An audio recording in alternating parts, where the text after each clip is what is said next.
بسم اللہ الرحمن الرحیم۔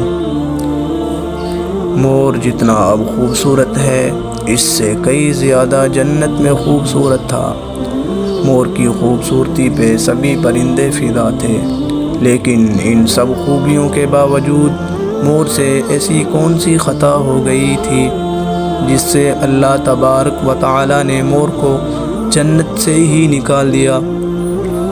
اللہ تبارک و تعالی نے جب حضرت آدم علیہ السلام اور اماں حوا کو پیدا فرمایا، اس کے بعد ان کو جنت میں بھیج دیا۔ وہ دونوں جنت میں بہت ہی پرسکون رہتے تھے، بہت ہی لذیذ میوے پھل کھایا کرتے تھے، لیکن ایک اناج جس کو کھانے سے اللہ پاک نے انہیں منع فرمایا اور وہ اناج گندم تھا۔ چونکہ شیطان حضرت آدم علیہ السلام کی وجہ سے ہی جنت سے نکالا جا چکا تھا، اسی وجہ سے شیطان کی حضرت آدم علیہ السلام سے دشمنی ہو گئی تھی۔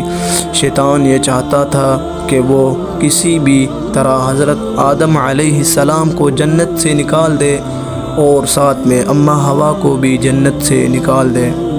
جب شیطان کو یہ خبر ہوئی کہ حضرت آدم علیہ السلام کو تمام میوے کھانے کی اجازت ہے لیکن گندم کھانے کی اجازت نہیں ہے، تو شیطان انتقام کی آگ میں آ گیا اور جنت کے دروازے کے پاس آ کے بیٹھ گیا اور 300 سال تک وہاں پر بیٹھا رہا کہ کوئی جنت کے دروازے سے باہر آئے اور شیطان اس سے بات کر سکے۔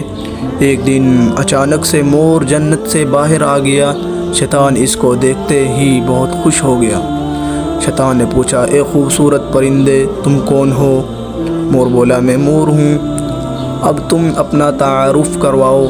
شیطان نے جواب دیا کہ میں عالم فروبیہ کا ایک فرشتہ ہوں، میں اللہ پاک کی عبادت سے ایک پل بھی غافل نہیں ہوں۔ میں چاہتا ہوں کہ میں جنت میں جاؤں، وہاں کی نعمتوں کا اپنی آنکھوں سے مشاہدہ کروں۔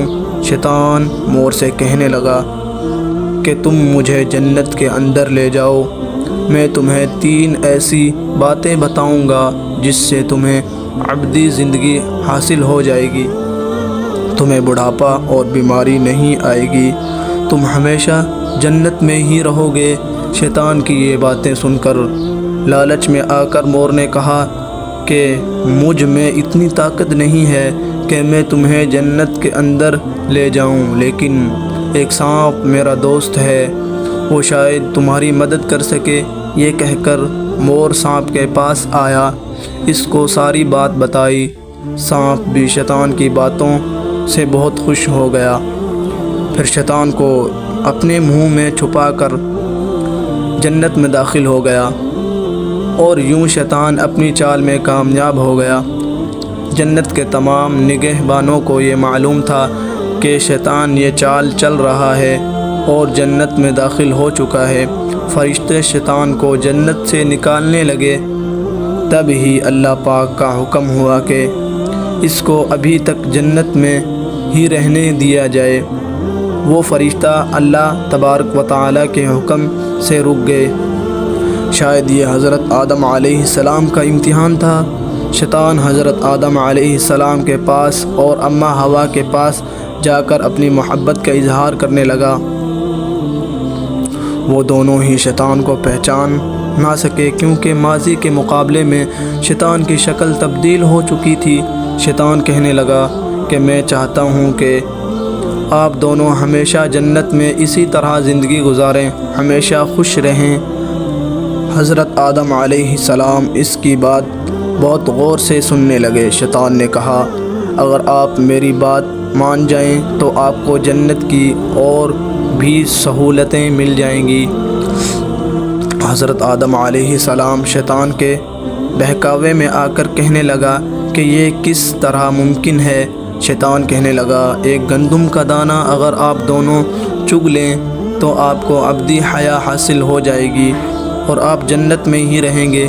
یہ بات سن کر حضرت آدم علیہ السلام کے دل میں رجحان پیدا ہوا، لیکن ان کے دل میں اللہ کی نافرمانی کا خوف غالب آ گیا۔ جبکہ اماں حوا شیطان کی باتوں میں آ گئی جس پر اماں ہوا نے حضرت آدم علیہ السلام کو راضی کر لیا۔ پھر اس کے بعد ان دونوں نے ایک گندم کے دانے کو چگ لیا۔ جیسے ہی گندم کا دانہ ان کے اندر گیا تو دونوں کے ستر واضح ہو گئے، جس کے بعد دونوں اپنے اپنے ستر چھپانے لگے اور خوف خدا سے کانپنے لگے۔